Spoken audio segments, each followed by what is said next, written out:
we are going to hear from our next student, David.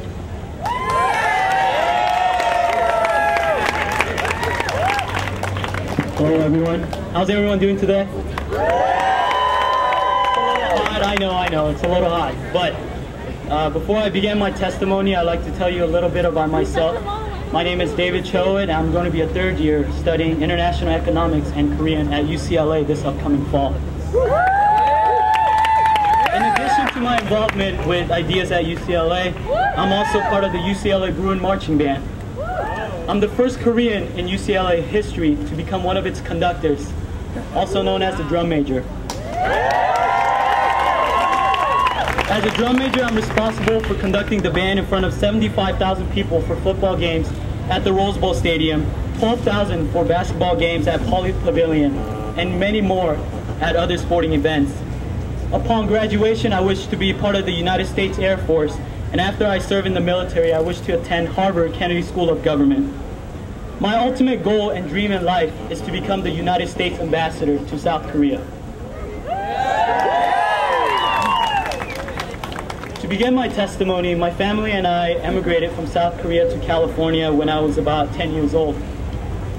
Back in Korea, my dad was a huge hotel manager and my mom was a piano instructor who taught over 30 students.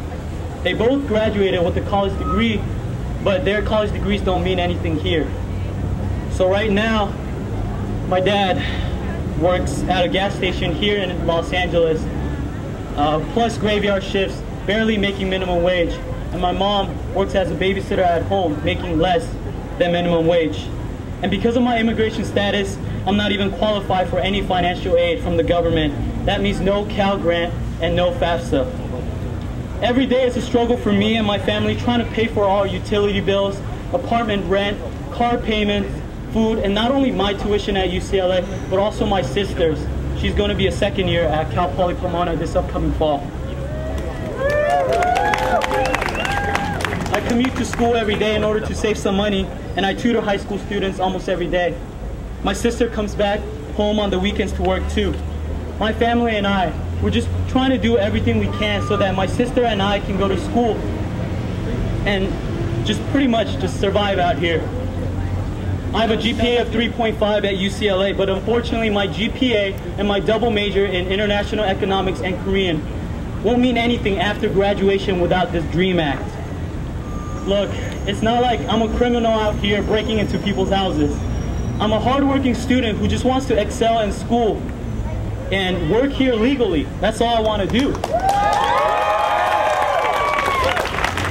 the hard work that I put into studying, tutoring, being involved with the UCLA Bruin Marching Band, and my dream to becoming the U.S. ambassador would mean nothing if the DREAM Act didn't pass this year.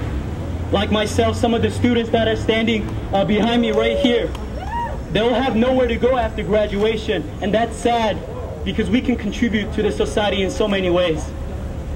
So Mr. President, senators, and representatives, if you're out there listening to this, I just ask that you give us an opportunity, a chance for us to contribute to this nation. Thank you.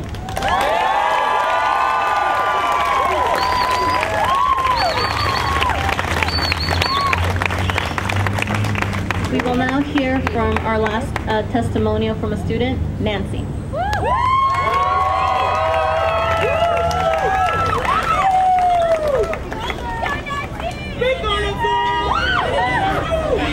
Hi everyone, thank you so much for coming. My name is Nancy. I was born in Mexico and I came to this country. My mom brought me when I was only a couple months old. I was raised here. I went to middle school here. I did piano lessons, I contributed to the choir, everything, to church, and then it was until my senior year in high school that I found out about my status. I remember talking to my mom, asking her, you know, I want to get my driver's license, I want to apply to school, I had a 3.9 GPA in high school, I wanted my ID, and she sat me down and told me the reality of it, and it was as though my life had been flipped upside down, literally, to know, what does this mean? What does this 9-digit number mean to me now? And it meant no financial aid, it meant not to work legally, it meant not to be able to see my family members. And I was very depressed, very sad, thinking that college was not for me. But you know what? I knew that I could not give up because my mother had sacrificed too much. Our parents have sacrificed too much for us to give up. And that's why I went to SMC and I transferred to UCLA. I worked 3 jobs. I babysat, tutored, did everything that I could in order to save. And I was proud to say that I transferred to UCLA. And during UCLA, I also worked, got involved, applied to grad school because I know that our dreams do not stop at undergrad and our BA. We want to be doctors, we want to be lawyers, we want to be scientists, everyone who has a dream. And this fall, I was actually accepted to Harvard, Brown, Columbia. And I know that if the DREAM Act passes, each and every one of our students here would be accepted to these amazing schools. Like my other peers said, we want the opportunity. We're not asking for anything, we're asking for an opportunity to contribute to this economy. This event means a lot more to me because a week ago I actually did graduate, and I still have that question behind in my back of my mind, thinking, what am I gonna do? You know, it's supposed to be a happy day, but I still continue to think, what am I gonna do with this degree that I've worked very, very hard for? And we want to be part of this economy. We want to be able to give back, give us the opportunity to be able to show everyone we have so much to give, to offer each and every one of us. Please make those phone calls. And like everyone says, the president is a supporter of the DREAM Act. Congressman, everybody, please, we want the DREAM Act now. Not next year, not in 2 years, but now. And we demand, thank you so much.